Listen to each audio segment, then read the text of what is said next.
এক দেশ থেকে অন্য দেশকে আলাদা করে সীমান্ত বা আন্তর্জাতিক সীমানা। শুধু দেশভাগই নয়, পাশাপাশি এ সীমান্ত ঘিরে চলে নানা ধরনের আন্তর্জাতিক, রাজনৈতিক, অর্থনৈতিক ও কূটনৈতিক নকশা পরিকল্পনা। ভূপ্রকৃতি, ঐতিহাসিক গুরুত্ব ও ভূরাজনৈতিক কারণে এক এক সীমান্তের চরিত্র হয় এক এক রকম। বিভিন্ন বৈচিত্র্যের এমন 10টি সীমান্তের মধ্যে রয়েছে ভারত-বাংলাদেশের সীমান্ত। শুরু করা যাক মরক্কো স্পেন সীমান্ত দিয়ে। আটলান্টিক মহাসাগর ও ভূমধ্যসাগরকে যুক্ত করা ঐতিহাসিক জিব্রাল্টার প্রণালী দেশ দুটিকে আলাদা করেছে।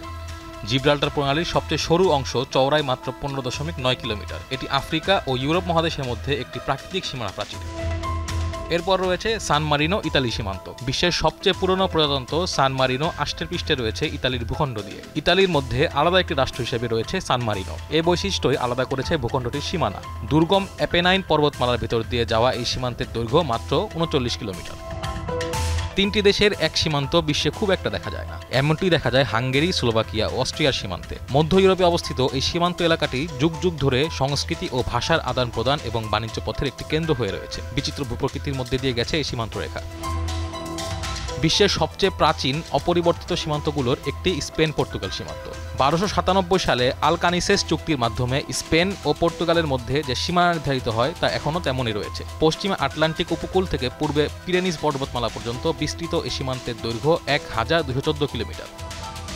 বিশ্বের সবচেয়ে দীর্ঘতম সীমানা কানাডা যুক্তরাষ্ট্রের। প্রায় 8891 কিলোমিটার জুড়ে রয়েছে এই সীমান্ত। জলপ্রপাত, পাহাড় পর্বত, বন, নদী, হ্রদ, সমভূমি সহ বিচিত্র ভূপ্রকৃতির ভিতর দিয়ে চলে গেছে এই সীমান্ত রেখা। এটিকে প্রায়ই বিশ্বের সবচেয়ে দীর্ঘ অরক্ষিত সীমান্ত হিসেবেও চিহ্নিত করা হয়। অন্যদিকে উত্তর কোরিয়া দক্ষিণ কোরিয়া সীমান্ত বিশ্বের সবচেয়ে সুরক্ষিত সীমান্তগুলোর একটি। কোরীয় বেসামরিক অঞ্চল নিয়ে এই সীমান্ত গড়ে উঠেছে। 1950 থেকে 1953 সাল পর্যন্ত 3 বছর কোরিয়া যুদ্ধের পর প্রতিষ্ঠিত হয় এই বেসামরিক অঞ্চল।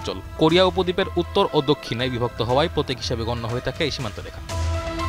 স্থলবেষ্টিত ছোট দেশ লেসোথো। দেশটিকে ঘিরে রেখেছে দক্ষিণ আফ্রিকা। লেসোথো দক্ষিণ আফ্রিকা সীমান্তের দৈর্ঘ্য 909 কিলোমিটার। বাণিজ্যিকভাবে অনেকটাই দক্ষিণ আফ্রিকার ওপর নির্ভরশীল লেসোথো। এ কারণেই পৃথিবীর অন্যতম গুরুত্বপূর্ণ সীমানা হিসেবে বিবেচিত হয় এটি।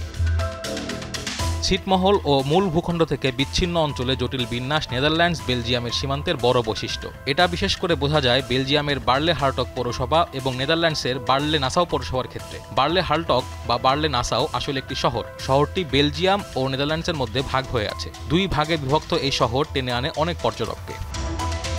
বাংলাদেশ ও ভারতের মধ্যে দিয়ে বয়ে যাওয়া নদ নদীগুলো রয়েছে জটিল সীমানা। এই দুই দেশের সীমান্তকে আলাদা করেছে এই নদ নদীগুলো। বিশেষত গঙ্গা, ব্রহ্মপুত্র ও মেঘনার জলধারা দুটি দেশের মধ্যে স্বাভাবিক সীমানা টেনে দিচ্ছে। বাংলাদেশ ও ভারতের সীমান্তটি পৃথিবীর সবচেয়ে দীর্ঘ স্থল সীমানাগুলোর একটি। প্রায় 4096 কিলোমিটার দৈর্ঘ্যের এই সীমান্ত বিশ্বের 5ম দীর্ঘ স্থল সীমান্ত। অন্যদিকে বিশ্বের সবচেয়ে উঁচু সীমান্তগুলোর একটি নেপাল চীন সীমান্ত। সমুদ্রপৃষ্ঠের 60 মিটার উঁচু থেকে শুরু হয়ে এই সীমান্ত ছুঁয়ে গেছে বিশ্বের সর্বোচ্চ পাহাড়চূড়া মাউন্ট এভারেস্ট।